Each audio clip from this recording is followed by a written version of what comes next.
Looked like at first when you saw it? It was just a little bit of water coming out across the road, and then it just kept getting worse and worse. A major intersection remains closed after a huge water main rips out the pavement. Good evening, everybody. All but one lane of Reading Road remains closed between Langdon Farm and Seymour right now and is creating some really big traffic headaches. The powerful water main ruptured just before noon, and the flood that followed destroyed the pavement. Local 12 News was first on the scene right before noon, and Local 12's Rich Jaffe joins us now live from there with the very latest. Rich? Cammie, they now have two northbound lanes of Reading Road open, as you can see behind me. But believe me, the southbound side, very closed right here next to Woodward High School. City Waterworks crews are hard at work now trying to dig down and get to the ruptured pipeline underneath all the debris you see in front of us. So at this point, what you have is a huge hole where Reading Road used to be. The blowout came when a high-pressure 12-inch main exploded underground. The hydrostatic pressure blasted through the ground, forcing up pavement and folding Reading Road's thick asphalt like cardboard. The ensuing flood ran a torrent towards Woodward High School's classrooms and library. Take all these rooms on this side. When his staff told him none of the water made it inside, Woodward Assistant Principal Sam Yates knew the building caught a break of a different kind. Students come back next week, so we want to make sure we're ready. Yes, sir. So that's basically what we're trying to do, make sure the water's not seeping into school, and we should be okay.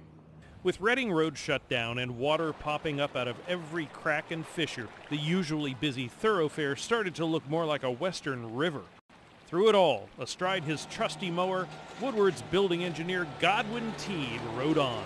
What did it look like at first when you saw it? It was just a little bit of water coming out across the road, and then it just kept getting worse and worse.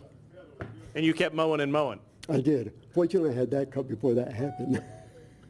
Cincinnati Waterworks crews got the gusher shut down in less than an hour so they could begin assessing the damage and the job ahead. Godwin just kept on mowing. Were you ever worried that you were about to go for a swim instead of a ride? No, I was already past that part. And there's a drain down there in the grass, so most of the water was going down there. And you were counting on that? Yes.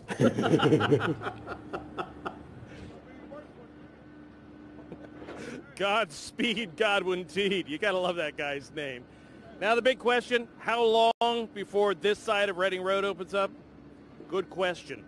The crews here told me initially they were hoping that they might actually get all of this done and repaved by late tomorrow evening maybe. But looking at what they've got here, you might just have to stand by to find out. It may take them a little bit longer than they were hoping initially. In Roselawn, Rich Jaffe, Local 12 News. Cammie? But I got to think, Rich, they're making it a priority because that's a really busy thoroughfare near the old Swifton Shopping Center there. Absolutely, it is, and especially at a time like this, you know, the 5, 6 o'clock rush hour thing. And you'll appreciate this. The guys here tell me one of their biggest problems is keeping the knucklehead drivers from driving the wrong way on the other side. People have been going around the barricades, going around the police officers, and going the wrong way down Reading Road, which you can only imagine could become a serious problem. Yeah, no doubt. All right, Cammie? Rich Jaffe, thank you. Now, we did check with Cincinnati Waterworks, and no one in the surrounding neighborhood is doing without water because of where the main's located. A couple of businesses are affected, though, but no homes at this point. We'll let you know when Reading Road reopens.